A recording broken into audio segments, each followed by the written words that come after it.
coming tonight, and thank you, Jeff, for inviting me.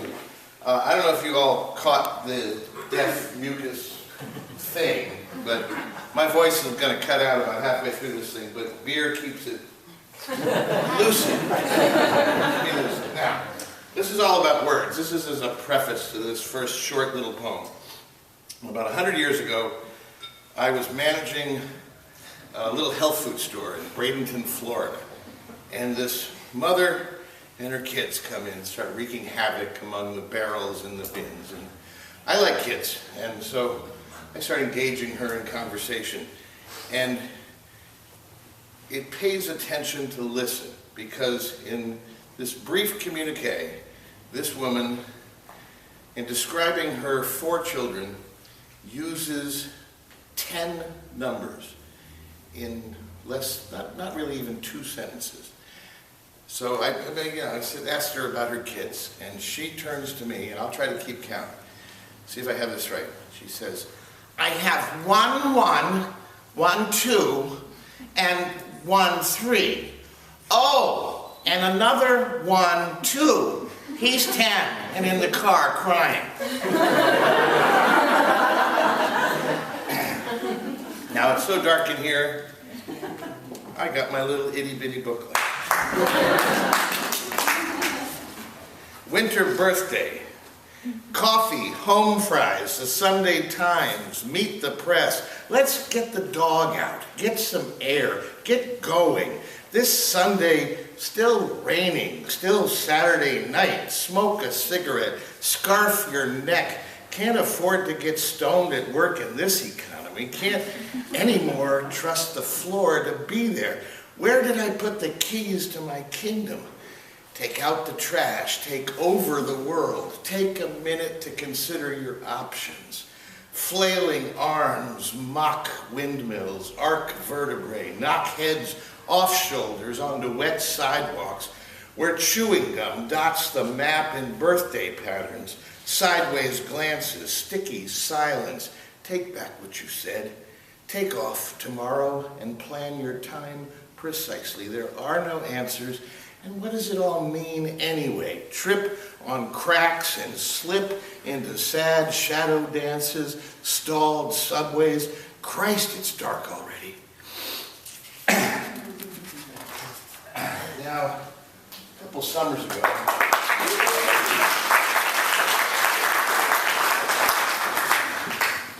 I had all kinds of aching boulders in my necks and shoulders, and woke up early one morning and had all this come to my head. Now, the only thing probably needs explanation is I got diagnosed with prostate cancer a few years ago, and my chosen method of treatment, they call it brachytherapy, where they inject titanium seeds into your prostate. It's actually the least invasive form,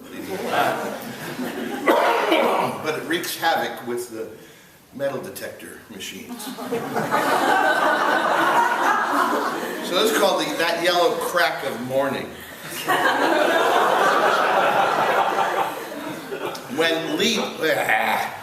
That yellow crack of morning, when sleep leaks from eyes and crust greets the sun, when vertebrae lock, necks pop, and fusion enters conversation, when fever hovers sweat, when daylight fades, when decisions crumble, when to decide what to tell, who to invite, where to schedule the conversion, when injected metal confounds the TSA, where confusion tops the list of accomplishments, where children morph into spires of reaching hands and razors slice random fingers, when where you sleep is legislated by appointed jurists of nihilism, and necessity is not a mother's invention, where a dry spot on the sidewalk is a work of art, work toward something, where success is a smile and promotions are promised, when bills are paid, are owed, are lost, are forgotten, are tossed, are major bones of contention, when beer bears a heavy burden, and queues of tired workers retire to retry it all in a courtroom of anxious voyeurs. When coffee upsets the apple cart, when coffee fills the IV bag, when coffee sits before a room of people and confesses, where rows of dead eyeballs fish quotations from bingo baskets, where inspiration drips onto the red checkered tablecloth, hiding the unemployed, hiding just the facts, ma'am, hiding the nuance, the needless shading, the plain truth, hiding from the man, from the pinking shears, from that perfect corner of your mouth, where truth sticks its conundrums, dangles its propensity for multiple interpretations, charges real money for a swing at the piñata, where one thin dime slips through that hole in your pocket, and the bus pass expires, and the rent is late, and that mosquito roars your ear all night. Thank you.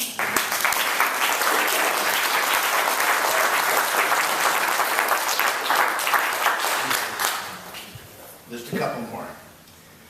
Now, I don't know if you all know Kevin Killian. He's a wonderful human being, teaches over at CCA, and he has written, I think, the only biography of poet Jack Spicer, and he also published a collected edition with another gentleman.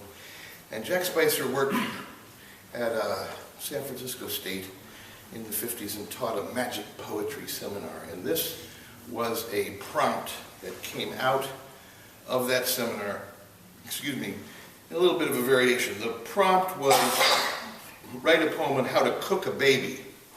And having been a professional cook for years,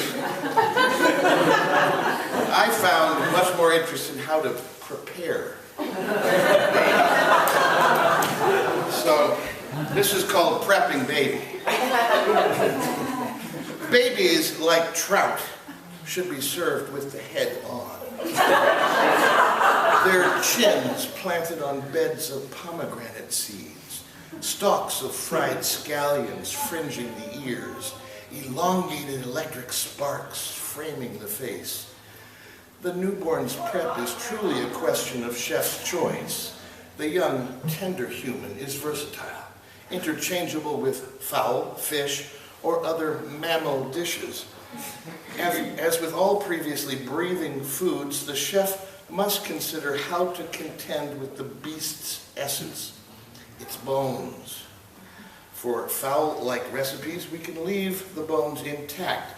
Baby lovers relish the finger-licking afterglow of a perfectly fried forearm, unflanged so the skin crackles with each bite, and tongues scurry after flaking crumbs that fall to the plate.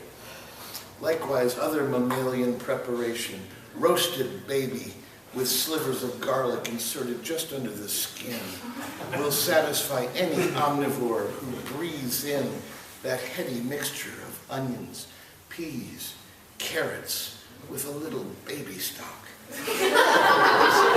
Morsels of flesh will fall off the bones, rich, juicy, and use the leftover baby stock to deglaze the pan, so as not to miss any of this young flavor. For the pescatarian, though others are welcome to try, the baby must be chined to remove the spine. You'll need a very sharp, firm boning knife. Insert the tip at the base of the hairline, at the back of the neck. Then push hard. You'll be severing bone. Be cautious with your strength. You don't want to plunge the knife through the baby's throat. Once the maximal spine is severed, hold the knife perpendicular and saw back and forth until you can grab the visible spine between your thumb and forefinger. Grasping the spine, continue to slightly saw toward the baby's derriere, making sure not to lose your grip on the bone of the spine. Lift the spine with one hand while sawing with the other continuously. Lift and saw. Lift and saw. The entire spine will be less than 12 inches, and it should lift effortlessly once you reach the coccyx. Store the spine immediately in the refrigerator. For the next pot of baby stock, you'll be sure to have on hand. The remaining bones may be ignored. Whatever cooking method you choose, poach, grill, fry, or roast, the flesh will fall off those bones effortlessly. Now, we remove the spine because of the baby's nerve endings, bitter, no matter how the baby is seasoned. It's best to just pitch the spine until later, when you can flavor the stock with spices and wine, onions and leeks. Or do like my mother, who snapped the baby's spine to suck out the marrow, her favorite delicacy. But that was another time, another meal entirely.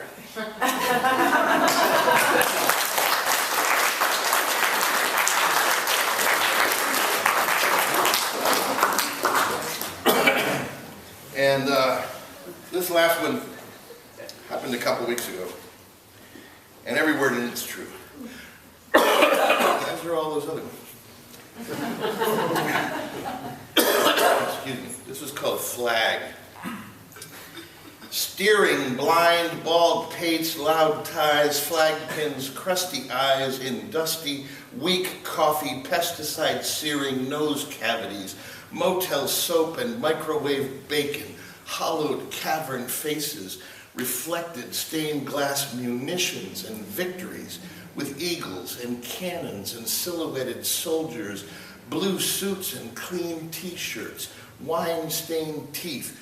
Don't stumble, walk tall, every eye on missing father, broken families, sprinkled cross-country, heroes, tavern, top-down crumpets and chaplains, and honor and absence and lost dogs with wide eyes, all eyes cast down in shame, or pictures of wishing what wasn't, what happened, what branch or battalion or final post with Supreme Commander collars and yarmulke harpoons, wake-up phone alarm, wrinkled shirt, typographical errors. This wasn't what I pictured. Slick hands, slim smiles, quick paragraphs of 88 years dot the landscape, provoke attention, order deficits, soothing, smoothing, truthing, tied up packages, drop in the box, collect coins, and paraphrase a lifetime to one misty girl, roped to the finish line, wired and wanting and waiting and wiping and wishing for nothing but water and night skies, water and dry wine, water and order, simple, uncalculated order, where numbers made sense and kisses were returned, and silence was not the thing to be feared, but worshipped and honored and welcomed outside this white box of Eisenhower's prediction, buttoned in row after row of regimented ruin. Thank you.